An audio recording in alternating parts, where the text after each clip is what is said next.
Hi, I'm Margaret Ryle. Thanks for coming back and welcome to the third tutorial in the Action Research online course.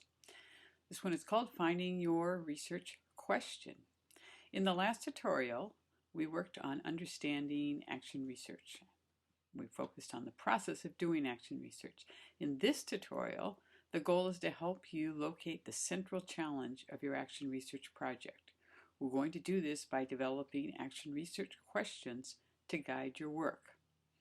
In the next tutorial, we will continue the planning by exploring the questions you develop here.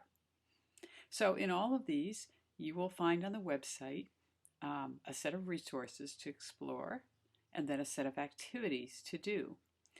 So let's start with the resources. In doing research, what you're doing is exploring the set of relationships between events, and events can be as small as cellular communication, as large as interspace shifts.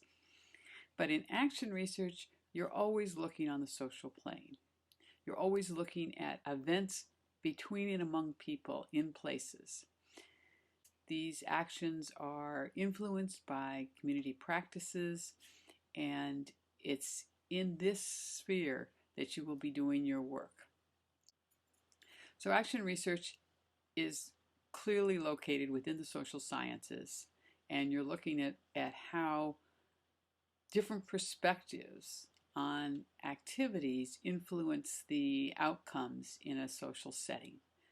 You'll be looking at networks of people working together in different ways, and you'll be trying to understand how change takes place in a complex social system.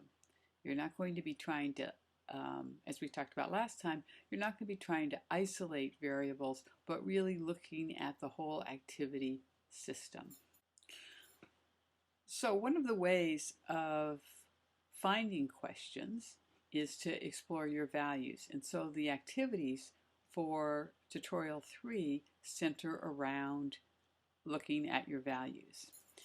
And the goal of these activities is to help you center on an action research or a challenge that will be at the center of your action research process. So the first activity is a value search. What we're going to try and do is help you identify the values that are really core to your being, to the way you want to work in the world.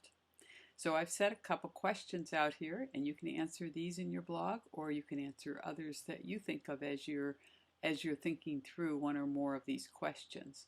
But the questions I've identified are things like what drives you, what challenges you, what keeps you up at night and appears as the most important issue when you are about to go to work. What things are you deeply curious about?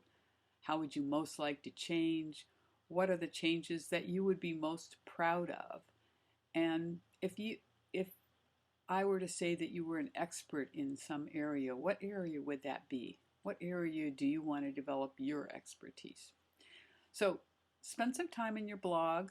I'm hoping that you're keeping a blog, because that's so important for the action research process. The blog will help you document the changes that take place in you as you're trying to affect changes in a social setting. So your blog is your data, and it is really important to keep it. I know that it's sometimes hard to, in our busy lives, to find time to do writing that feels private, but it is really important to do. The next way I would like you to think about your core values is to just make a list.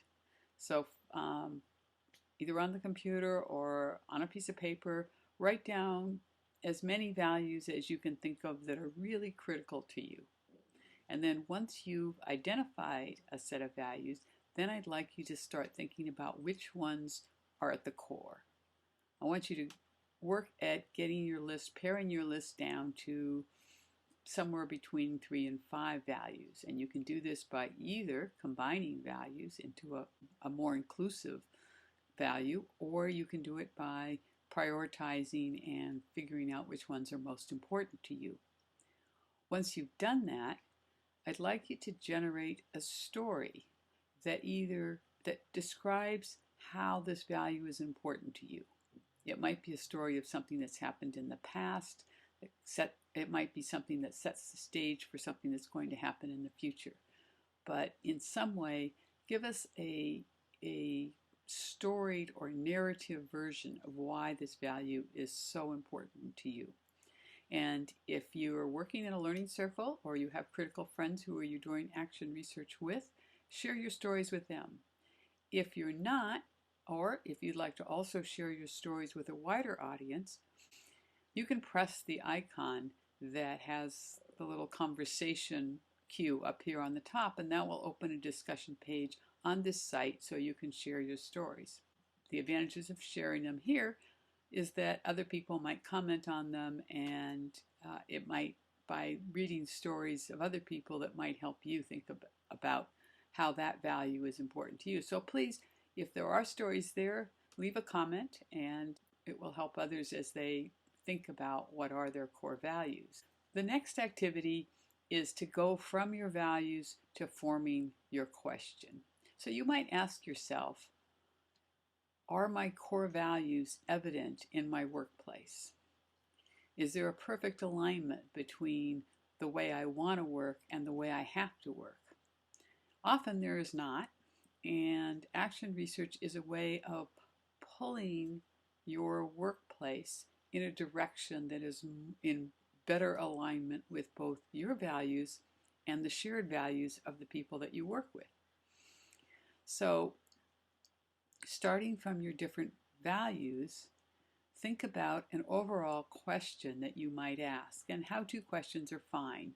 So, how can I improve my leadership skills to create a more cohesive team?